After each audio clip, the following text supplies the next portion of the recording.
Hello and welcome to another edition of the It's College Football Podcast. Pete Medhurst and Joe Miller with you as we come to you after an amazing rivalry weekend in college football where Joe... What's bigger, the games, Pete? The games or Dude, Sunday? that's what I'm saying. I mean, we had some... I mean, look, first of all, our game was in Philadelphia at noon. So we were back home. We were in our favorite chairs, watching all the drama of the end of the 3:30 games, the night games. I mean, we were home in time to watch the most of the second half of Alabama and Auburn, which was beautiful. And then, of course, the main course for the night turned out to be Oklahoma State. But all of that drama, Joe, takes back seat to what happened on Sunday. Lincoln Riley's name comes up all the time. You and I have been doing this podcast for a while. And I'm not sure that we've ever had anything quite like this weekend where unbelievable drama on the field could only be trumped by something like this off the field. He was asked after the game on Saturday night, were you interested in LSU? And of course he answered honestly, because he's not going to LSU, but Joe, he's headed west, young man. He's going to USC. What a job by Mike Bone. I don't know how long he's been in negotiations doing this, but if USC is going to get back into that high-profile position in college football, I'm not sure you can pull in a better guy right now than Lincoln Riley to help you get there. Quality hire. Now he's got to go and do the work. But what an amazing 24 hours it was from late Saturday night to late Sunday night. Yeah, no doubt. I mean, to reconstruct, as you just said, driving back, you're not as connected on Twitter and on the college football world. I basically mainly listen to the Auburn Alabama game, the Alabama radio network. Yes, for that game. Great job. It was gold.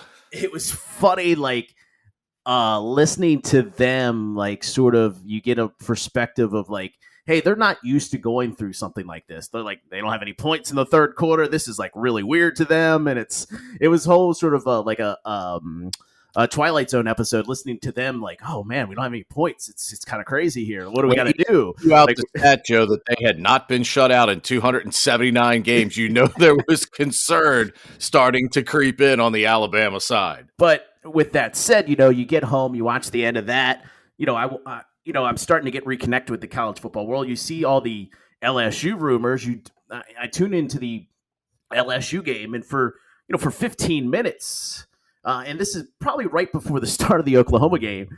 That's all they're talking about is Lincoln Riley to LSU. And at that point, I really hadn't heard that as much.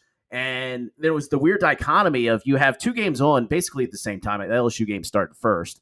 They're talking about Lincoln Riley. You flip on to Oklahoma. He's actually coaching a game against Oklahoma State, a very meaningful game. And then you have this LSU game, which is going on. But the conversation is really about Lincoln Riley to LSU. And then, of course, as you mentioned in the post-game press conference, you have him say, look, he's not going to LSU. One of the great tidbits I saw on Twitter on Saturday night was they're in Stillwater at Oklahoma State, them playing, calling Baton Rouge between the quarters to sort of chide the Oklahoma fans. So you then get that. Well, and then Sunday morning, it all came together real quickly for the most part. You had a couple reports, hey, USC should try to focus in on Lincoln Riley. A lot of people were like, oh, okay, well, whatever. And then you had and then it looked around noontime that there was certainly some traction. And then by 1 or 2 o'clock, it was almost a done deal. And then you have the shakedown, the reaction to what went on there. And it's unbelievable. Maybe for USC, it's an A+ hire. It's a hire that they didn't. I don't think anybody really expected them to make. A lot of focus obviously was on Luke Fickell and some other names, but this is kind of what we talked about Friday, Pete, on your radio show, and what we talked about on this podcast last week. It was only going to take one seismic name to shift the focus.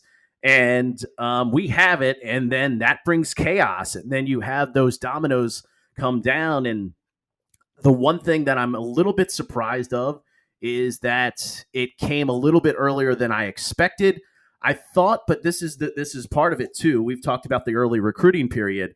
I thought it might come after this, but it comes before, and it's massive, and the reverberations are gonna be felt at many different programs over the next weeks and months and years.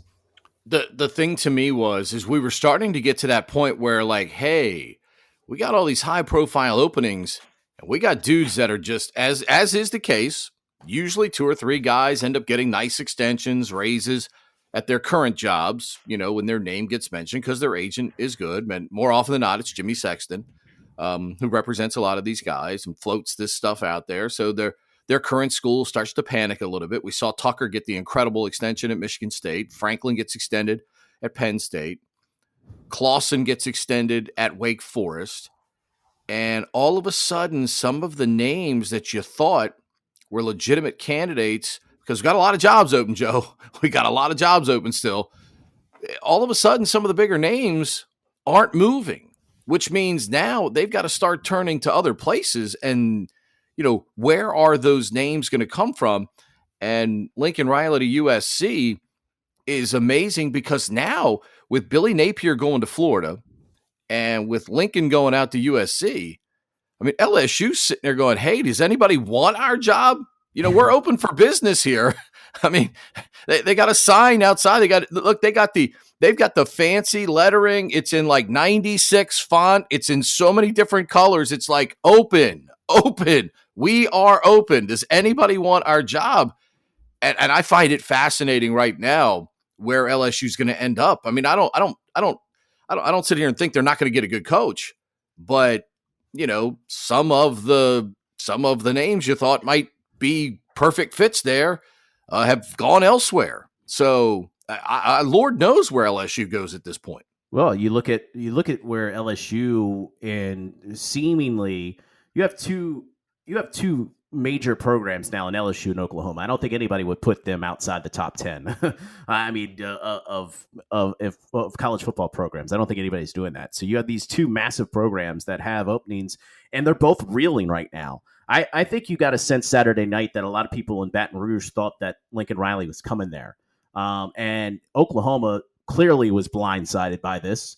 The coaching staff was blindsided by this. Everybody was sort of blindsided by this. And the interesting thing is when a heavy, if you will, I'll use that term, a big time program, when they're caught off balance, there is often a thought that, like, we need to make a splash. We need to hit the home run here. We need to do something drastic here. And I wonder what that is for both these programs that try to figure out, like, what we're going to do over the next couple weeks. And I think the best thing for Oklahoma to do right now is maybe sit out for 24 hours and sort of reconfigure what we're thinking about right now. And I know that's kind of, you look at it and you go, well, we got to be reactive. We got to figure this out. But for LSU, I think now you look at it and you go, what are the best options out there for where we need to go and what we need to do? And I don't know if there's an obvious one. And that's what's the crazy part here is it's like, I don't know what the obvious hire is. Same thing for Oklahoma. I mean, I think Matt Campbell will get a lot of conversation about because he's a no name as far as Oklahoma fans are concerned. But, it's Oklahoma. It wasn't that, I grew up in the 90s. They weren't very good in the 90s. So they got to find the hire and figure it out. And quite frankly, LSU wasn't good in the 90s either. So coaches do matter here. And it, like you said, it's fascinating. It's kind of weird to me that like, I know this is like the eighth story of the story, like the eighth branch off the tree, but it's kind of weird to me that like nobody's like, why is Bob Stoops coaching this team? Like he was on a TV set. I know he was the former head coach, but does nobody think it's odd that some guy from outside, and I know technically, he's been around Oklahoma and still, I'm sure he's still around the program for the last 21 years, but like, there's not an assistant coach that you want to handle. You got to bring a guy off a TV set. It's weird to me, like nobody's having that conversation, but I kind of understand it. And So, yeah, Do you think Castiglione says, "Hey, Bob, are you interested in coming back and doing this full time?" see, Doesn't he have to ask that question just I'm on sure he behalf of does, the but fan base? Because that's what the fan base is thinking right now. I understand that and I get that, but it seemed to me that it was starting to wear down a little bit there at the end for Bob Stoops. I mean, Yeah, sure. 1999 was a long time ago. I mean, 2000 was a long time ago for the success that they had there at the ultimate level. So I'm I just don't saying know. because Urban took the TV break too and decided to come back, and I'm just thinking maybe Stoops just needed a little break from the respite. I mean, he obviously went and coached in the that auxiliary football league, as I like to call it, from a professional standpoint. But No, I mean, and like I said the other day too, is now you have again really good jobs like Virginia Tech and Washington that are out there that are just not sinking into the oblivion, but no, you're right. You're absolutely right. They're like sideshows now. yeah, even the Florida hire of Billy Napier. I mean, in most situations, you would have a long sort of period where you'd discuss and dissect Billy Napier to Florida, and it was like, oh yeah, Florida hired a coach yesterday, and the story, everything was about Lincoln Riley, and there is some irony there with Oklahoma and Texas moving to the SEC and sort of the manner and the shape and the form that it happened, and now you have Lincoln Riley leaving not in the middle of the night, but in the middle of the day with not a lot of notice or a lot of suspicion that he was going to do so.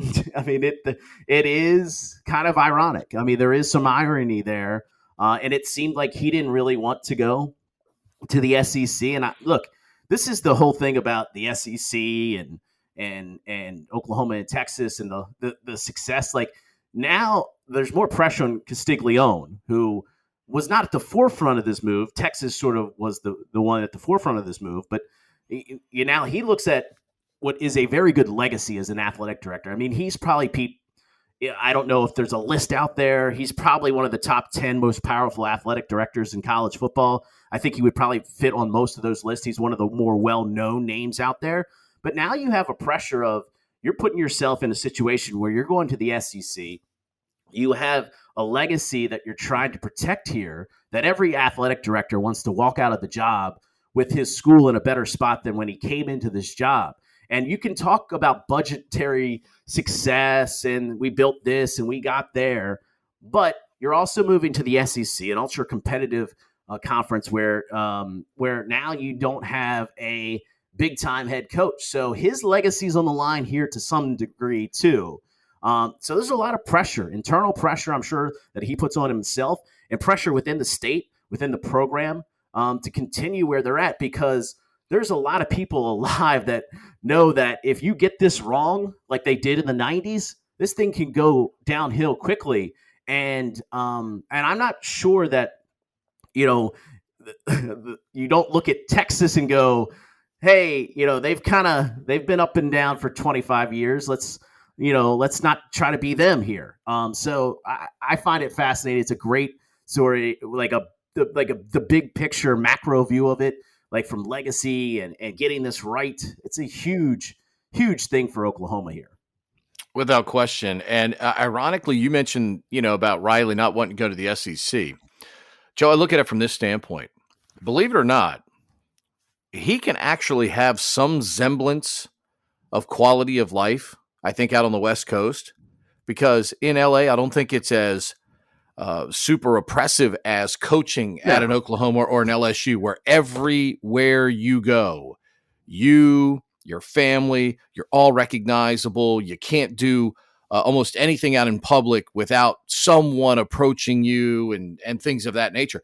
I think in LA, or even its surrounding areas, depending on where he chooses to live, taxes out there quite an issue. So I'm sure he's getting paid very nicely. Yeah. But you can just blend in. You can just kind of blend in out there. Yeah. I saw people bringing up the tax issue. Yes, it's an issue, but when you're making $8-9 million, you're going to be okay. What is it, 35%, 30 or 35%? It's going to work itself out. Yeah, I think there's part of that to it, Pete. I mean, he's the most important person in the state of Oklahoma. I don't know how you can't argue that. Maybe he likes it, maybe he doesn't. You never really know. The vitriol. It's not surprising that you've seen out there on message boards, on Twitter about his move. Look, there's a sense of betrayal, just like all those Oklahoma fans laughing at Kansas State fans and all that about, haha, we're going to the SEC. Well, Sorry, let me ask you you a feel question. sad. Let me ask you a question. I know ultimately the check that they will receive at the end of the year, by the time they get to the SEC, it's going to be over $50 million. I mean, I think they're going to be 55, I heard, at the end of this year. So you're talking maybe $60 million a year just that they're going to get from the SEC alone from being in there. Now, it'll take them a couple of years. They won't get the full share, I don't think, right away.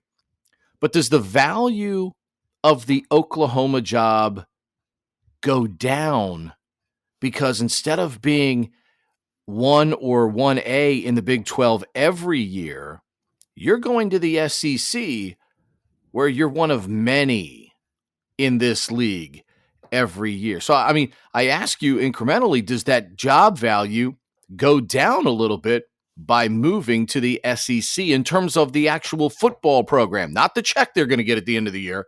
Because I think the two things are completely different. I would say, yeah, it can go down. I mean, like if we were doing a podcast, and of course you would say, what's a podcast in 1996? And you were talking about the Nebraska job, and you said to, right as they were going to, if you were talking about that job, you would have talked about that job as, if not the premier college football job, it's Florida State, it's Florida, it's Nebraska, it's those schools. Like in the middle of the 90s, no offense to, Texas, places like that. I mean, it was more about Miami, Florida State, Nebraska, Tennessee to a regard. I mean, so these things change. It takes a long time to change. Like, it's not going to change overnight. But yeah, Pete, 25 years from now, if they sort of have a, medium run of success going into the SEC, yeah, you're going to look at that job differently. Don't you think people look at the Nebraska job differently than they did 20 years ago? I think it's like you have to maintain a standard. And look, there'd probably be people that would tell you if Nebraska didn't leave the Big 12, like that job would look different than what it looks like right now. And I would tend to agree with them. As I said, when all this was going down, I hope somebody is doing the long-term cost benefit analysis of, hey, this is what we're going to get. We know we're going to get $50 million this year. What's the worst case scenario? Let's say we have a year-to-year run of going 7-5 to 9, like 9 wins is our high water mark over an 8-year plan. And then somebody has to do the cost benefit of analysis of, hey, what if we win only 4 or 5 games over a 9? What does that do to our brand? And if somebody didn't do the research on that, then they failed. And I still think in the end, it's probably it is the best thing for the athletic department as a whole, money-wise. But yeah, you can take a hit here, and you can put yourself in a spot where you're not the esteemed program that you once looked like and were. Now, it's going to take a long time, and most of the people making the decisions aren't going to be in decision-making roles 25 years from now,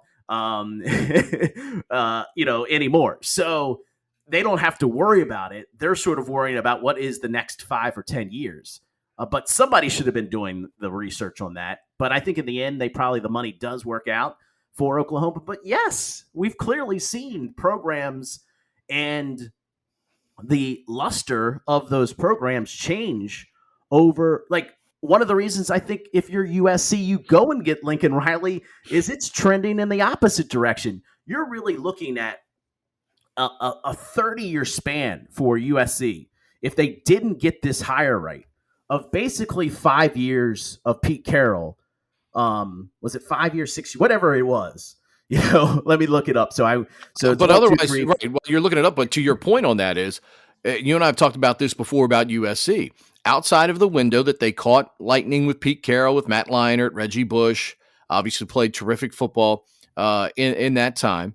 But He really, was there outside of 9 years, but yeah, he didn't win so national championships the first couple. He no, wasn't but I mean, competing for but you're national. talking. You and I talked about this. They really hadn't been good since we were watching them with Dick Enberg and Merlin Olsen Yeah. on the Rose Bowl broadcast in the 70s and early 80s. Otherwise, it's been a long time since they've been a significant factor. Even if you want to take the whole 9-year phase of Pete Carroll, so what you're looking at for USC is basically John Robinson left, the first time in 1982. Ted Tollner came over, didn't have a lot of success. Larry Smith, both those guys went to a couple Rose Bowls. Larry Smith won one, and Ted Tollner won one. Larry Smith went to 3 Rose Bowls, and then Robinson came back. Then Hackett did not have a lot of success. So look, if you're really talking about a chunk in time, we're really talking about 9 years, a decade. Let's make it, even out math wise. You're talking about a decade and 40 years where they sort of lived up to the name and image and likeness that everybody thinks about USC. So if you're thinking about what this hire is going forward for USC, if you want to reel that back in, if you want to reel that image back in, this is how you do it. And you got to give them credit because he's arguably the most successful college football coach right now that's coaching outside of Nick Saban. And look, you're not getting Nick Saban. Plus, Nick Saban's in his 60s. If he's not even in his 70s by now, I'm not sure. I think he's still in his 60s. But so you're getting the number one property if you're talking about your program for the next 15 years, and it sort of lends itself into the conversation that we just had. Is that you want to make sure that you're relevant for a decade plus to get yourself back to where you should be on the grand scheme of things, and it's great for USC, and Oklahoma has to get that next hire right.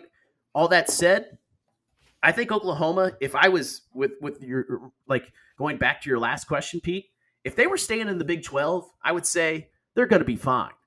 But I don't know, Pete. I almost feel like if they were staying in the Big 12, you could survive a B- hire. I don't know if you can survive. And when I say survive, it's talking about contending for conference division titles and stuff like that. I think you could still do that with a B- hire for the Big 12. A B- hire for the SEC, I don't think you're contending for division and conference titles. So that to me is what the move to the SEC means, is you have to be a little bit more perfect with this hire. I don't disagree with you in the least, and especially when you think about how the big, what the Big 12 is going to look like after this and going to the SEC. You don't know what division you're going to be in. You don't know who. I mean, you may have an idea. Castiglione may have an idea of how it's going to look. Format. You don't know the right. You don't know the format. I mean, what if you're in the West? You're in there with Alabama, Auburn, A&M. Good luck. I mean, I would, if I'm Texas and Oklahoma, I'm like, hey, we'd sure love to be in that East Division. We'd like Vanderbilt, and then we'll worry about everything else. Yeah, I mean, yes, you would love to be that, but you don't, like, here's the thing, and here's the one big sort of picture is, like, when we always have and by the way, Saban is 70. He just turned 70. Yeah, on Halloween, ironically enough. So happy birthday, Coach Saban. Here's the thing that what the move, the Oklahoma Texas move did.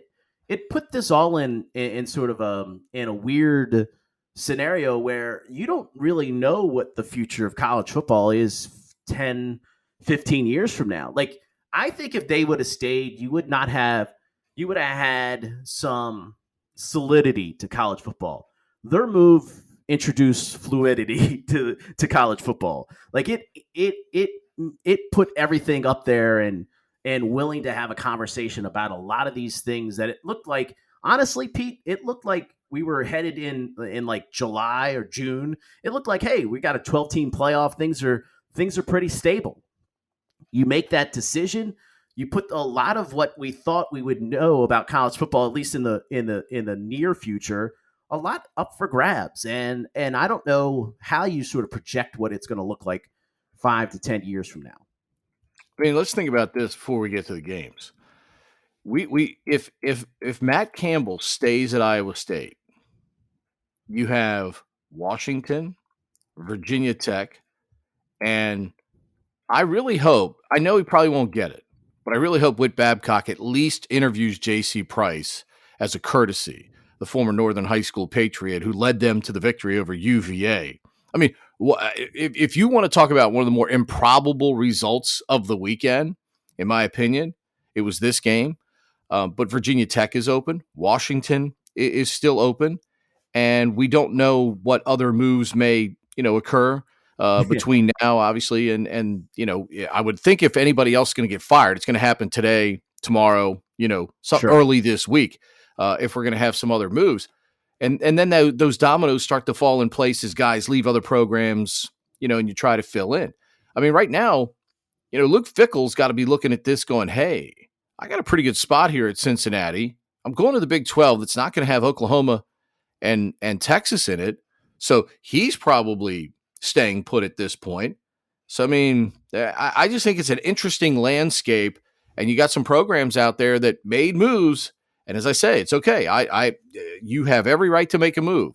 Just have a plan. And I wonder how many teams' plans have been blown up right now by what has already occurred, especially with all the extensions that have gone on with some of these other coaches. I mean, we keep hearing this Lane Kiffin's going to end up in Miami thing, which right now you would think if that's going to happen, would have happened already. Yeah, that's the other thing too. But Miami doesn't even have an AD to fire Manny Diaz, so good luck. The one name out there that could throw this all into a wrench again is Brian Kelly. I don't know. I'm not saying I know anything, but I'm just saying that. But the one job he was most associated with was USC. Yes. Yeah. So, but if I'm LSU, he's a name on my list. And I don't know if that's a conversation they have anyway. But I was going to say with Luke Fickell here is I don't know how Luke Fickell. Look, this is again with everything this process sped up, all of this trying to that deadline of. The early recruiting period with all that noise associated with that date, with his team preparing to play in the AAC championship, and with his team with a shot at getting, I don't know how he could possibly go down that road of leaving them at this moment. Fickell would have to be a move made later in the campaign. I just don't know how he would do that at this point. Not that it's he owes anything to Cincinnati. I just think from the professional point of view, I don't. You're putting yourself in a situation where your school's about to make history. I don't know if you can, start with looking around for a better gig. I just don't know if that happens. So again, is there a name out there that changes things, the dynamic again? I think the one name out there is Brian Kelly. I don't think this is something that is abnormal out there. I think most people think about this, but I always remember watching some NFL films thing about it was with Ernie Accorsi. He was, of course, the longtime general manager with the Giants, and before that, he was with the Colts. And he was talking about these hires, and he said, "Look, at every point in my career, I had a list. Even if when I had Tom Coughlin." Hired, I had a list of 5 guys that I wanted to talk to if something went down tomorrow. And I think that's the true thing. You always have to be prepared. You always have to have a list of guys. But I think the one name out there, if I'm LSU, I'm talking to Brian Kelly. I'm seeing if he's interested. To me, he's the college coach out there that would upset the apple cart again and kind of get this rolling in a weird direction. And I don't know how you argue with the success that he's had at Notre Dame. I have no idea if he has any interest in being at LSU, but I'm just saying that's the one name out there of college coaches. If I was LSU, if I was Oklahoma, the top 2 names on my list would be, let's go talk to Brian Kelly. Let's see if he's interested. My number 2 guy would be Matt Rule. I would say, hey, Matt, are you happy with the Carolina Panthers? I think he is. I think he likes being in the NFL. But those are the 2 names I talk to before I go down the road of anybody else and say, hey, what's your status? You interested? You not? those are the two names I talk to, but and those are the two things that I think could upset things even more. But those are the two names I would go to. I mean, I love the rumor that was floated last night that Oklahoma's targeting Cliff Kingsbury. The guy's coaching the top team in the NFC and the NFL right now. And you think Oklahoma's going to be able to pull Cliff Kingsbury back to college football when the guy's coaching the number one team in the NFC right now in the National Football League? I mean, yeah. I thought that when I saw that last night. By the way, Hugh Freeze in 2022 will make more money than Luke Fickell. Well, I think Luke is in line for a raise. Well, he just got an extension at the end of last year. Yeah. It went from 2-3, he's making 3-4. I mean, but Hugh Freeze going to be making more money than him at Liberty in Conference USA. Look, we don't know Luke Fickell personally. We've been around Luke Fickell. Pete, do you think Luke Fickell's leaving his team in the middle of this? Absolutely not. Okay, so...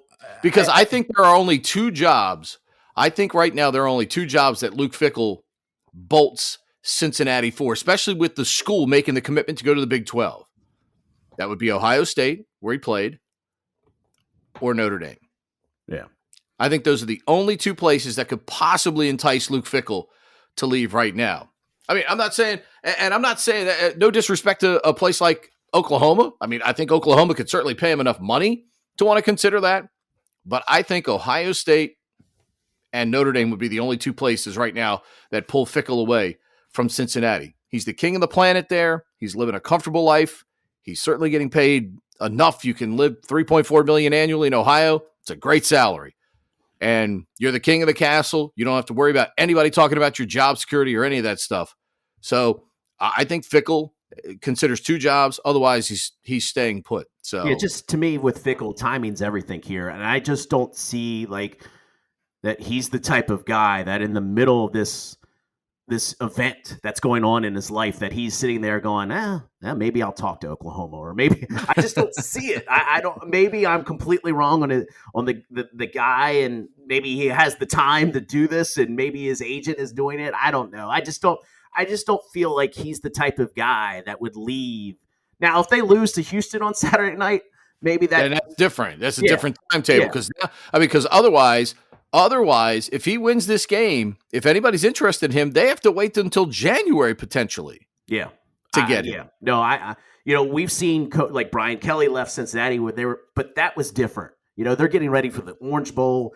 We've seen, Row the Boat guy. He left. I don't know why I was blanking on Row the Boat guy right now, but PJ Fleck. Yeah, PJ Fleck. Row the Boat guy. He got a big win this week too, man. Yeah. Got Iowa into the Big Ten championship, which I wanted Wisconsin in the Big Ten championship, but anyway. But we've seen those guys leave because look, they're going to a bowl game. It's going to the Orange Bowl. You've kind of done your job. You cashed in But this is different if Cincinnati's playing in the playoff. Now, of course, they got to get voted into the playoff, which is another story. But to me, that's different. Like you could say, Etzel leaving his team, getting ready for the Fiesta Bowl, or right after the Fiesta Bowl, or Brian Kelly leaving. That's different than they weren't competing for a national championship like Fickell technically has the opportunity to. Yes, it's different to me, and I just don't see him leaving. All right, let's talk about some games. There were some games. There was actually a schedule this past weekend. Let's start with Lincoln Riley. Let's start with Oklahoma. And Joe, I think anybody that listens to this podcast knows we've been as big a champion for Oklahoma State's defense as any podcast maybe in captivity this season. You texted it, you tweeted it. The defensive performance by Oklahoma State in the second half of this game, and I know everybody looks at the final score and goes 37-33. Oklahoma State had some serious contributions to Oklahoma scoring points in this game total. But their second half performance was as good as you could expect against that type of offense and really showed us what we've been talking about all year with the quality of that defense. Even though Caleb Williams made a couple of miraculous plays in this game for Oklahoma, that defense, Joe, had him running for his life or taking shot after shot. I mean, Caleb Williams, I'm not sure there was enough ice in the state of Oklahoma to ice him down after the game. He was hit so many times by that Oklahoma State defense. Yeah, I mean, they made some really good adjustments at halftime. The crazy thing is the first half, to me, the biggest thing was Oklahoma was able to run the football. And we talked about it time and time again, with Lincoln Riley and this offense. It's a different offense when you can run the football. Like, it just opens everything up for what they want to do. And when you really dissect the first half, I think a couple things Oklahoma State did. They were a little bit more aggressive with the blitz than they usually are. We talked about that over this season. They're, generally speaking, they're more of a team that picks their spot instead of like they're all out blitzing all the time. They were blitz happy a little bit in the first half, and Caleb Williams made some throws. I would argue that Oklahoma's receivers got away with the offensive pass interference a couple of times on those, basically jump balls. I mean, that to me is the difference in the first half. Was they ran the ball for Oklahoma. Oklahoma State probably pressured Williams a little bit more than they needed to. I thought at halftime, I don't think I tweeted this, but my thought was, hey, just, don't try to make it easy for him. And one of the things people sometimes don't understand is when you blitz a quarterback, you sometimes make it a lot easier for them than not blitzing them. Most people think if you're blitzing a guy, you're confusing him and doing some different things. Sometimes, a quarterback is just, hey, wherever that guy is blitzing from, throw it in that direction. That's usually going to have some success for you.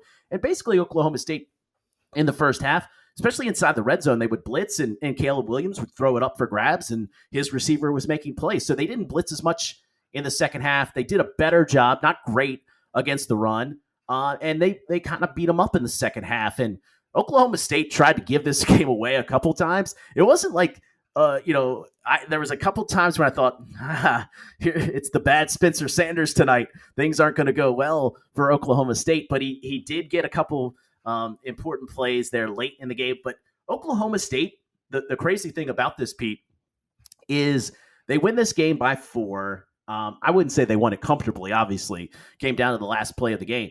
But they didn't have their best performance. I would say maybe C+, B- kind of performance. And they still beat Oklahoma. And that kind of tells you what kind of team this is. I didn't think Oklahoma State ran the ball particularly well. I thought Oklahoma's defense actually played pretty well in this game.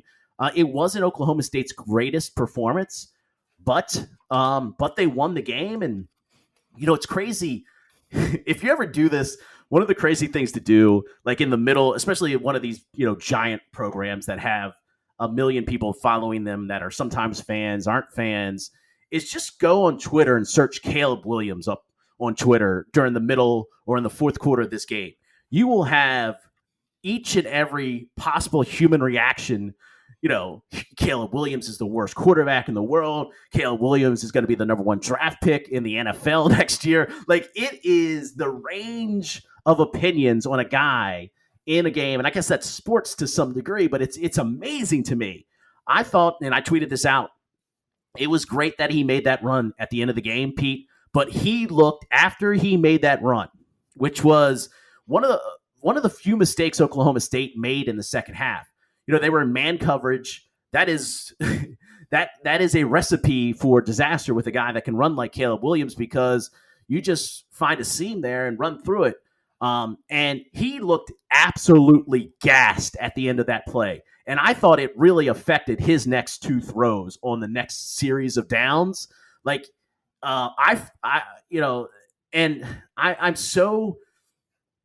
Caleb Williams is a freshman, as Kirk Herbstreit told you 845 times during the game on Saturday night. If you didn't know what what class he was, you knew. I think he's got some things, but I also feel like he's still got a ways to go. He is really. This is like the third time I've watched him play like the entire game.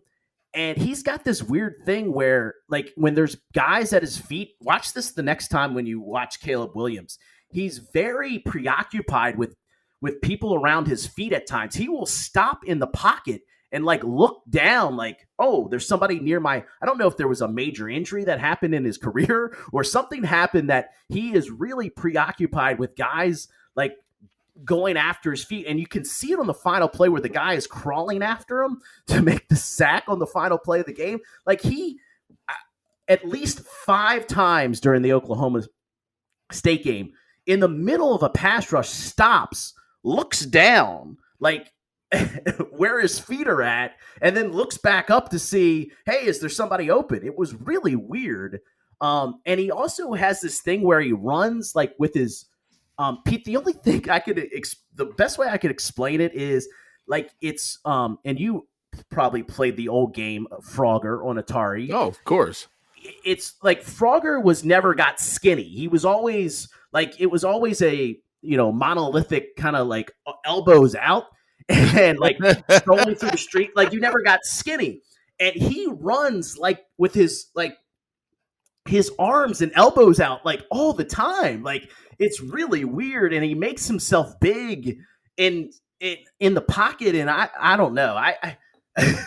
I think he's got some talent. I'm not really to say that they just need to clearly don't need to move on from him, but he does some weird things. Like you wonder how many times at Gonzaga he's got people at his feet. I mean, when he was there in high school, I mean, he played in the WCAC. Obviously, he got a couple of good games in there during the course of the year. What I would say is he's got a lot of things he needs to clean up. And will he be cleaning them up at Oklahoma is the question. That's a great question. I mean, clearly Spencer Rattler's not going to be there next year. And let me ask you this. If Williams goes with, because he gets you get a one-time get out of jail free card. What if he goes to Lincoln to SC? Here's what I think is fascinating, Pete. I don't know if Lincoln wants him. I would take Jackson Dart. I would take Keaton Slovis over Caleb Williams right now. And I don't know if that's some sort of hot take. I don't know. If I'm Lincoln Riley and Caleb wants to go to USC, I would say, hey, Caleb, maybe Norman's the right place for you. I don't know if that's like I said, I don't know if that's some hot take, but I thought Jackson Dart played. If Talia Tagovailoa leaves Maryland, he could transfer to Maryland. Come back home. He could. Just saying. I would find it fascinating, Pete, if Lincoln Riley would take him at USC, to be quite honest with you. Does he take Rattler to SC? No. I don't think people. I mean, look, a lot of people are very high on Jackson Dart. I mean, Jackson Dart, we don't know what's going to recruit. So yeah, I mean, I don't know what's going on with Keaton Slovis. If my personal depth chart, I would have Slovis and Dart ahead of both those two guys. I thought Dart played really well against BYU. I know he's a big time recruit, but Rattler's going to go somewhere. I just don't know where. I'm intrigued to see what happens to Caleb Williams at Oklahoma. There's just some things that need to be cleaned up, in my opinion. He does some weird things, and well, hey, you know what, Joe? He does a lot of things that a freshman does. Yes. Like the play on the sideline where Kirk Herbstreit's like going off about, oh, he almost made the catch. The guy is like 3 yards outside. Like he's not even anywhere in close to the end zone. And he's like, oh, what a play. What a throw. He almost makes the catch. I'm like, what are you? Not even close to making a catch. But I don't know. So suffice to say, the great thing for Oklahoma State is, my main point is they didn't play a great game and they still won. And that says a lot to me about Oklahoma State and sort of the team that they are. It actually kind of reminded me of the Boise State game early season where they were just terrible in that game. They still won the game. They weren't as bad here because if they were that bad that day, on Saturday as they were against, they would have lost this game. But they were bad. They weren't great, and they still won. And that's to me huge. Your neighbors have probably not come down yet from the high that is Michigan beating Ohio State. your next door neighbor. She's a tremendous Michigan supporter.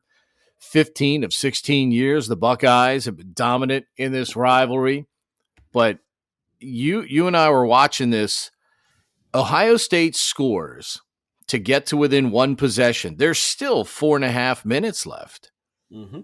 And Michigan just bludgeons them. You talk about no resistance. There was no resistance from Ohio State on the biggest drive of your season, with Michigan I wrote it out right down their throat. It was spectacular to watch for Michigan, quite frankly, to see them do that. It's not a very long drive. It's Haskins for 15, Haskins for 6, Haskins for 11, Haskins for 27, Haskins for 4 yards and a touchdown.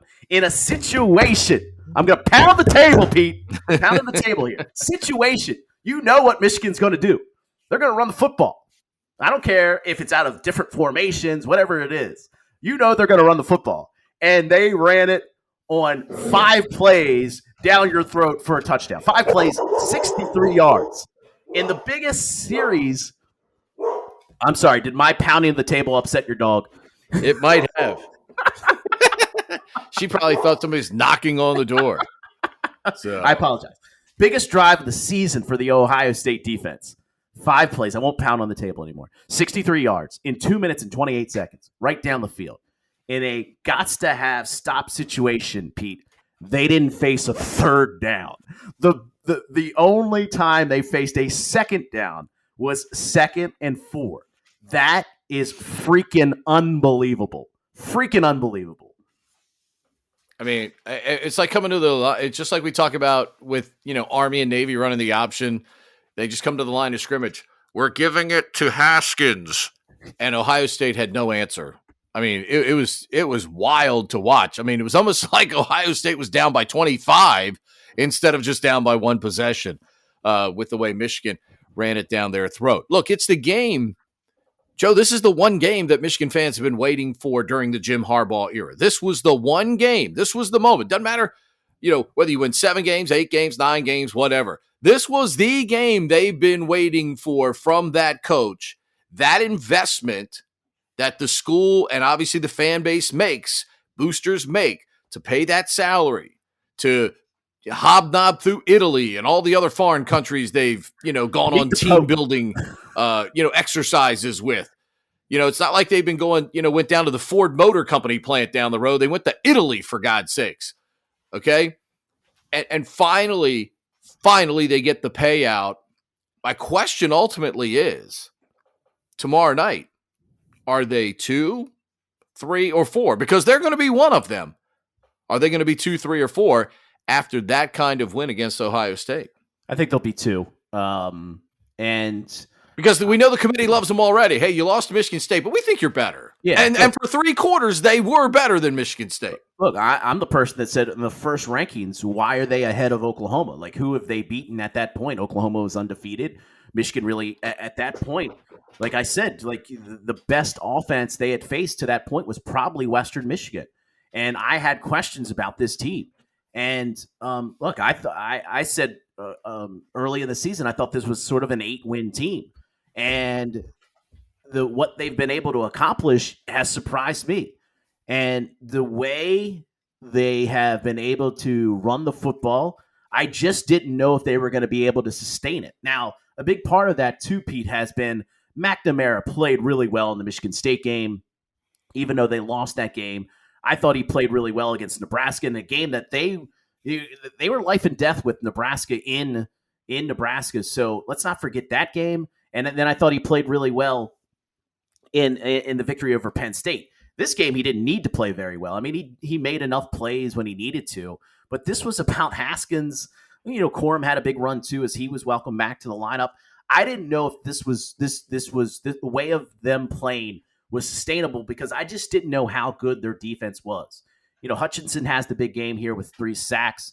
It wasn't like Stroud played bad. It was Stroud, the 4th down pass to Henderson was key. But one of the things that I said early in the season, as much as you like as much as a lot of people like Travion Henderson, and I like him as a lot too, is that I don't know if he is built like for the 25 carry type slugfest type of games. I would have liked to see them try to do that a little bit more in this game offensively, and they kind of got away from that. And I think that that's not the reason they lost this game, but I just feel like that was a part of what happened in this game is that Michigan stuck to a game plan. They won it this way all season. They continue to play this way all season, and I'll tip my cap because this is a defense that redid their coaching staff, that redid their philosophy on defense, and I didn't know if it was going to work, and it has worked for them. They have two great rush defensive ends. Their secondary is pretty solid. I wouldn't necessarily say they have great cover corners, but I think they have really good guys. They have really talented safeties, which helps things a lot. And this defense is a big reason why they're 11-1 to this point in this running game. And I tip my cap to them. Like I said, I thought this was an 8-win team playing this style. They've gotten to this point, 11-1 playing this style. It's great for them, for the success that they've had. It's huge, and congratulations to them. And there is a little bit of me that enjoys the irony of the Josh Gaddis souped up offense coming to Michigan, and the reality of success that they've had comes with them running the football 42 times. Now, I know they do it out of a different formation, but it's just like when they had Tim Biakapatuka and Tyrone Wheatley back there in the 90s. This is the way they're winning football games. Maybe those years they did it out of the I formation, but they're doing it out of shotgun here. It's not any different. It's the same thing. And it's just there is a slight part of me that enjoys, after all that conversation of what they needed to be as a football program, what their quarterbacks needed to do. Shea Patterson needs to throw the ball 55 times to have success, that this is the way that they find success. That there is a part of me that does enjoy that. Well, I mean, they lost their best wide receiver at the beginning of the year. They haven't had him. And look, they have an identity. We talk about, you talk about it all the time. Your line is hang your hat on something. They have something to hang their hat on. That's their power run game. Aiden Hutchinson, by the way, just ridiculous in this game. Pro Football Focus numbers had him with 15 quarterback pressures in this game. 15. Not 5, not 6, 15. Do you understand how hard that is? I mean, do you understand how hard that? Look, this is not, this is not some of the bottom barrel Northwestern or somebody they're playing. This is Ohio State.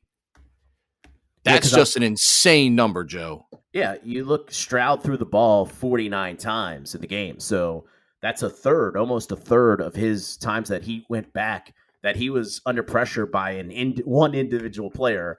That's pretty much unheard of. Like, that doesn't happen. And Hutchinson, I'm looking, as I pull up my PFF premium stats here, I'm looking at Hutchinson on the game. Yeah, you're right. 15 pressures, 12 hurries, 46 hurries on the season for Hutchinson. Look, that's incredible. That should be on the show. That's incredible. Back in the 70s and early John 80s. Davidson and Kathy Lee Crosby. Who at one point dated Joe Theismann. They might have even been married at one point. I think they were. Like, that was a thing that I remember from that show in the early 80s. I don't really remember that show very well outside of John Davidson. He had some weird hair, but that was sort of the 70s, 80s hair. And that Kathy Lee Crosby did. I think she was married to Joe Theismann at some point. Anyway. Good for Joe. That's when Joe, that was, I believe, before Joe's leg. So she got him at the height of his physical NFL abilities. Yes. So good for Joe. My man was doing it in the 80s. All I can think about is Joe Theismann, Kathy Lee Crosby. All I can think about is doing it well. Doing it well. Okay. Iron Bowl. It's like, we talked about listening to Eli Gold in Alabama. It was him and John Parker Wilson. Yeah, they got a host of that. They got 4 people in the booth. Well, 3 people in the booth and 1 guy on the sideline. Right. So, but like I said, you could sense when Eli threw the number out, Alabama has not been shut out in 279 games. I love Eli. Ironically, I love Eli even more when he used to be the host on MRN radio for NASCAR for all those years. But you could sense when they went to the fourth quarter, and that's where I finally joined it on TV. You could sense, Joe, that there was deep concern. And for 3 quarters, Brian Harsin and the Auburn staff coached an incredible football game. Oh, yeah. But the one thing you cannot overcome is talent. Bryce Young's talent in the fourth quarter showed up and showed out in the fourth quarter of this football game. And that's why when you have not good people, but elite people, you're never out of this thing. You're never out of this thing. And Bryce Young's performance in the fourth quarter, Alabama's defense stuck in there for them, kept them in the game so that they still only needed to make a couple of plays in the fourth quarter and obviously overtime to still have a chance to win the game. And quite frankly, Nick Saban sometimes can come across a little frosty in games like that. Joe, he looked like a kid at Halloween who just got the biggest bag of candy he'd ever gotten in his life. It was really cool to see. I think he realized, hey, we stole one there. Sure.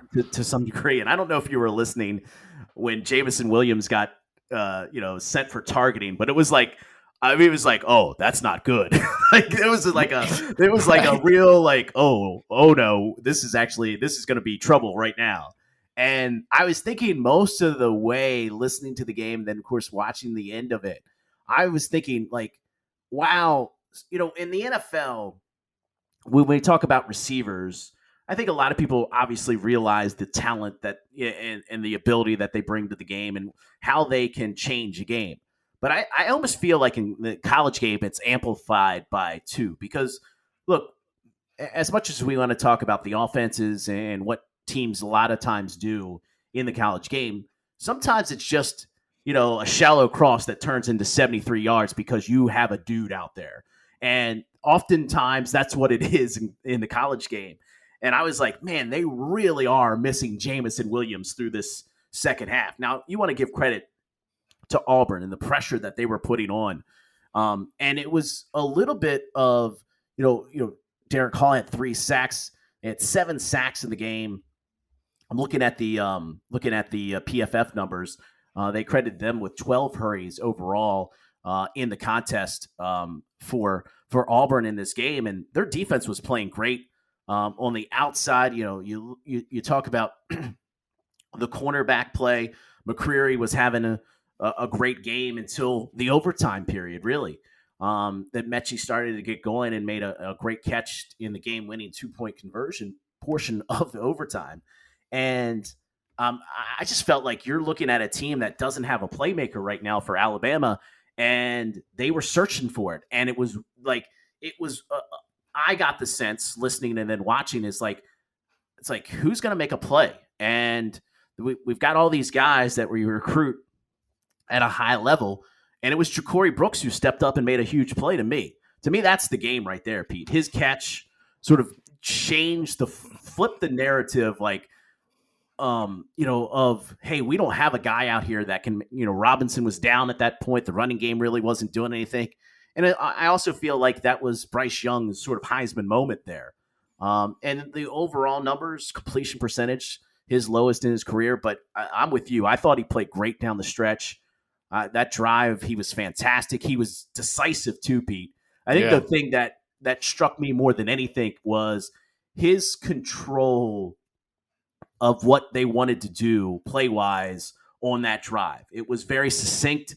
He knew where guys were, what he wanted to do, and it was fantastic to watch. And from Auburn's perspective, I thought Finley did a good job. We talk about it. Look, they harped on it on the broadcast. I think it was a valid point to talk about. If you go down in the field of play in that situation. That's 35 seconds off the clock. That would have been a difference maker there late for Bigsby and for Auburn there in that spot. You got to stay in bounds. But look, this is college football. This is it to me. To expect a college player to do that in that situation, you're really talking about high level, next level thinking a lot of times in that situation, because these guys in high school, probably in middle school now, all they've ever been taught is get up and go. We're speeding up. We got to be quicker than everybody. And you want them in that situation to think, oh, I've got it. Look, and I don't think it's unrealistic to think that. I'm just telling you that it goes against everything that these guys have known about this game for the vast majority of their life. And you want him to slide in bounds and stay in bounds. Yes, it would have been a super smart play to make. But I'm just telling you, that's completely against what they've been taught and told for the majority of their career. So it's hard to expect a guy to make that play there in that situation. I don't know. Do you agree with me there, Pete? I just feel like that's a tough spot there to ask that kid to do that. Yeah, no question.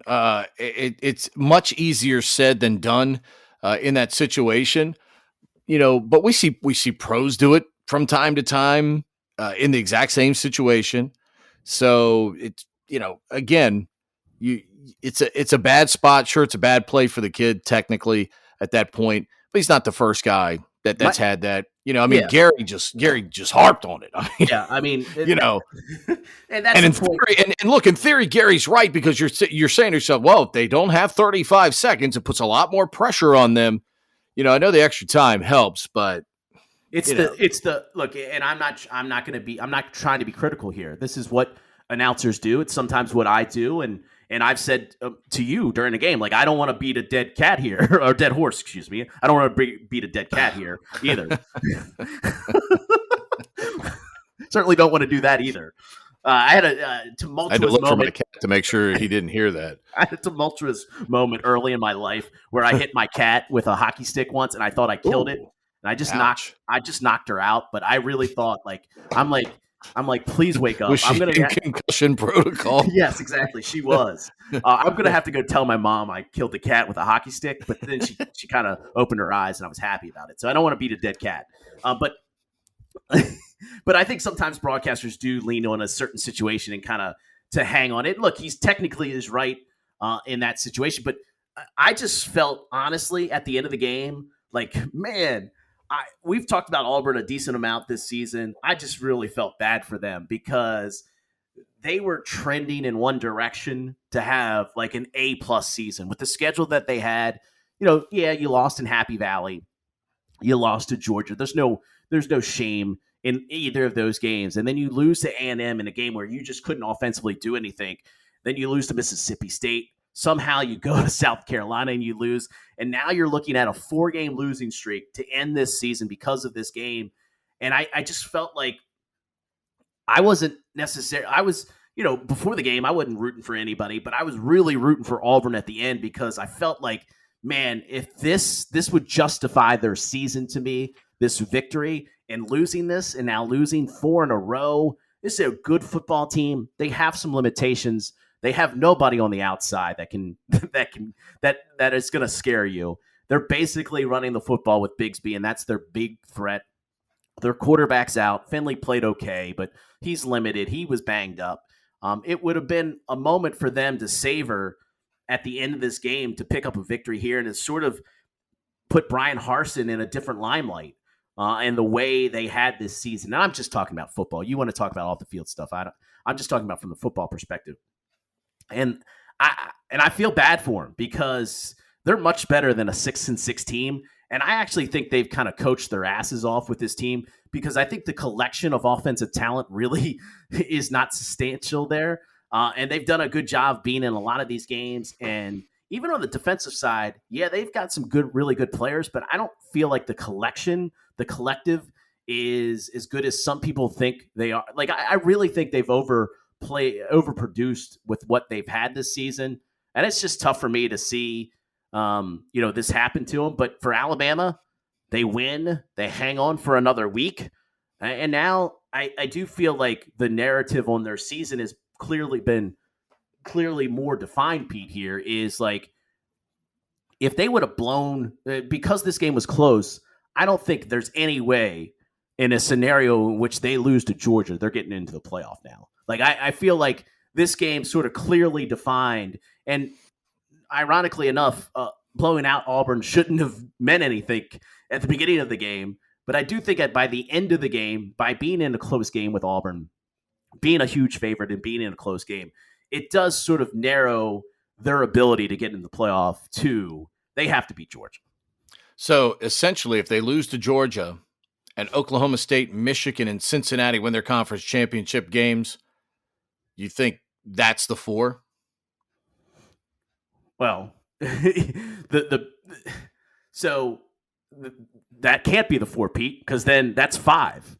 Because you've got Georgia. And if Alabama loses to Georgia, and then you have Oklahoma State, Michigan, and Cincinnati win their conference championship games, making your point that a loss by Alabama drops them out no matter what, even if it's an epic game. Yes, I don't buy the theory that, like, if it's if Georgia needs a late field goal to win, that gives any extra credence to Alabama's chance. I just feel like they have to win to get in, and of course the sticky wicket becomes if they don't win. that's where the problem is. Who's better, Alabama or Cincinnati?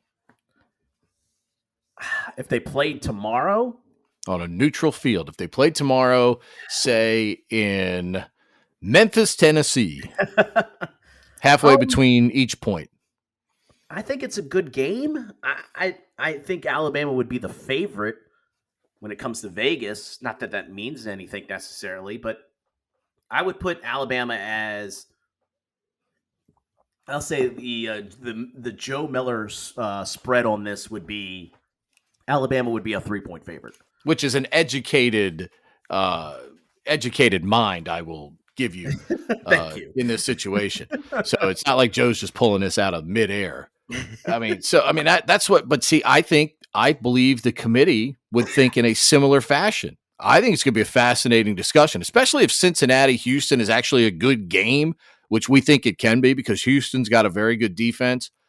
So that could actually be a really good football game coming up this week. Yeah, so the crazy part of all this is if Alabama wins, if Alabama beats Georgia and Oklahoma State wins, does that leave Cincinnati out of the equation? And if Alabama, Oklahoma State, and Michigan win, I think there will definitely be a discussion about whether Cincinnati gets in or not. Even though, because look, we saw what happened to TCU. If it can happen to a Power 5 team, it can sure as heck happen to Cincinnati.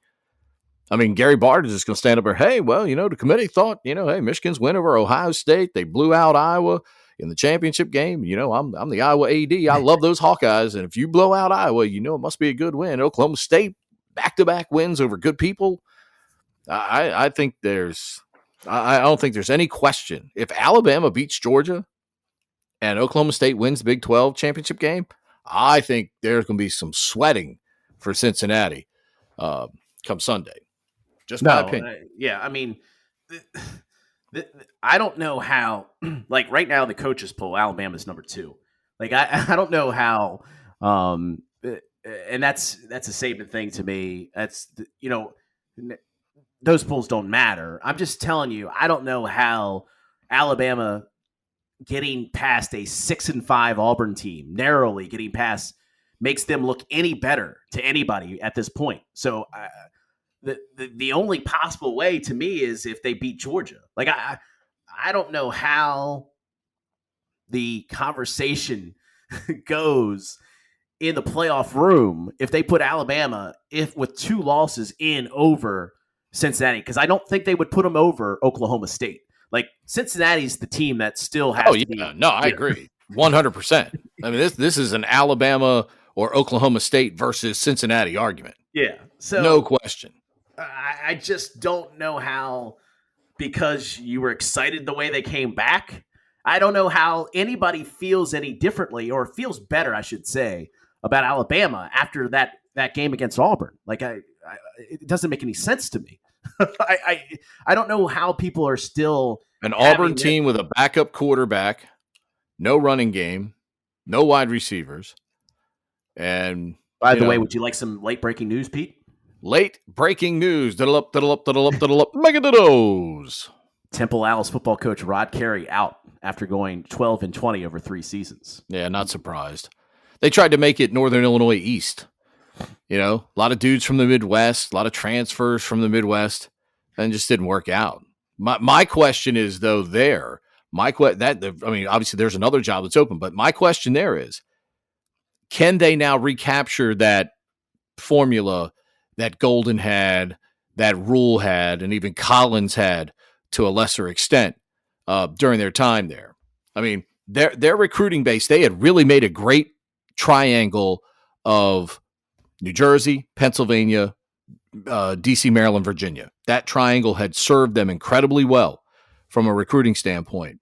And what we saw on Saturday looked nothing like what we saw, in years past when Navy played Temple, which had won 3 of the last 4 versus Navy, including an American Athletic Conference championship game win for Matt Rule. So that team looked nothing like any of those other teams that we had seen, Joe.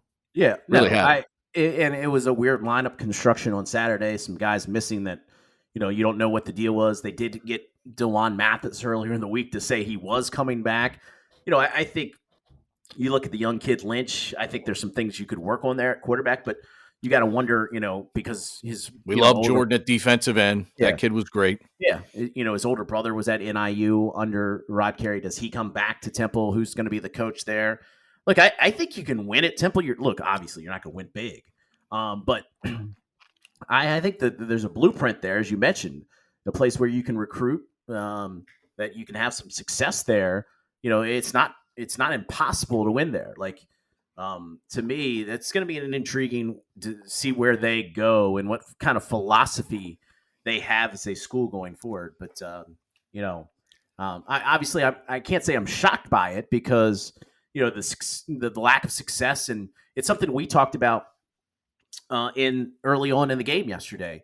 They've had some really good players leave that program, and I always feel like whether or not it's the coach's fault for that, the outside looking in always has a certain slant on that when that happens, that it's hard to get past that narrative of always, why'd he leave? He's a good player. Why is he not like, so that narrative is always hard to escape for a head coach who maybe it wasn't even the head coach the reason why he left. Maybe it was just, he wanted to go to hot, warm weather. I mean, there's a lot of reasons, but the narrative will get out there that these guys didn't want to play for this guy. And when those guys go and have success, it's hard to escape that negative. Their best pass rusher from last year is playing for Penn State. Yeah. So, by the way, cleaning up a couple of things here, just because Kathy Lee Crosby at one point was the number 7 ranked junior tennis player in the world, and she played twice at Wimbledon in the 60s before giving it up in 1970. And she was in a relationship, never married Joe Theismann, but in a relationship throughout the early 1980s. And according to her Wikipedia page, the romantic relationship ended in 1991, after which she sued him for $4.5 million because he, quote, abandoned his promise to financially support her. Theismann responded with a countersuit, ultimately leading to both settling out of court. Is she still with us? She's still with us. She's 76. She'll be 77 in December. Fantastic. I'm with Joe Theismann on this one, by the way. I'm with Joe. I'm on Joe's side in that one. I don't know the facts of the situation. Yeah. Anything else that stuck out to you over the weekend? The one score that stuck out to me, Pete, more than a sore thumb, I was like, I need to figure this out. And I bet I know which one it is. What conference do you think I'm thinking of? Was it a game between 2 Texas schools? No. So, wow. I thought it was going to be North Texas UTSA. Well, that was definitely weird. But I actually, the lead up to that game, for whatever random reason, I was looking at North Texas's statistics, and they are actually pretty good against the run. So I was like, they might have a shot in that game. But Hawaii going to Wyoming, Pete. Oh, blasted them. Beating them 38-14. They were up 31-7 at halftime. Like, to me, that is a score that I'm like, what? Like, did Wyoming just like not decide to play? Like, and it's mainly based on like watching Wyoming kind of take apart Utah State. I was like, this is a pretty good football team. They went to Logan, won 44-17. Then they go back home and lose on Thanksgiving weekend to Hawaii, 38-14. Like, explain that one to me. Like, I and it wasn't even close. And it wasn't like Wyoming turned the ball over 18 times in the game. It was just, I don't know. It was a weird game. Because Hawaii, look, if that game's at Hawaii, then that's one thing. But this game was on the mainland, man. Hawaii. Yeah. This game was on the mainland. By the way, I'd just like to check in with some Georgia Tech supporters and say, hey, Coach Paul Johnson wasn't really that bad, was he? Oh, the one other thing that Georgia Tech hadn't scored, by the way, in their last two games. I'm just saying they've been beaten 100-0 in their last two games. The one other note from college football this week that I thought was like a wow moment was the fact that that the offensive coordinator in Indiana, Nick Sheridan, he was let go, and Tom Allen took a pay cut to let him go. Like, to pay his buyout. When your boss thinks so little of you that he's going to take less money to have you out. Now, I don't know if that's the case, but that's what it looks like from the outside. I should be a little less harsh, but that's what it looks like from the outside. Like, hey, your boss is willing to take a pay cut to get you to go. That to me is like saying something. Hey, I'll take a pay cut. Hey, if I can get a new guy in here, I'll take a pay cut. Let's bring somebody else in. So Nick Sheridan's a young dude. He's like 30 something, like 32 years old. So I hope that things work out better for him. But to me, I hope like 5 years now we're talking about this moment, but to have your boss take a pay cut so that you can leave easier. I mean, I hope things work out for you and things are better off for you going forward. Shout out to the former Houston Baptist Husky himself, Bailey Zappi, by the way. Marshall jumped out to a lead on Western Kentucky, and then Western Kentucky just took this game over, 53-21. Zappi for 328. Marshall's had a weird season too. Like, if you want to break down Marshall out of this game too, and that obviously hurt their chances. Sure. But like up and down, like weird game, weird results. Like, they're another team that you look at and you kind of figure out, like what's the deal there. By the way, Nick Sheridan was once a passing game coordinator at Western Kentucky. So maybe by the way, go back there. And with all the results in, Navy, the number one schedule in the country against bowl eligible teams, 11 of the 12 teams on their schedule bowl eligible. Temple, the only one not bowl eligible on that schedule. So tough. That's a tough schedule, my friend. That is tough schedule. And Georgia, by the way, has faced 10.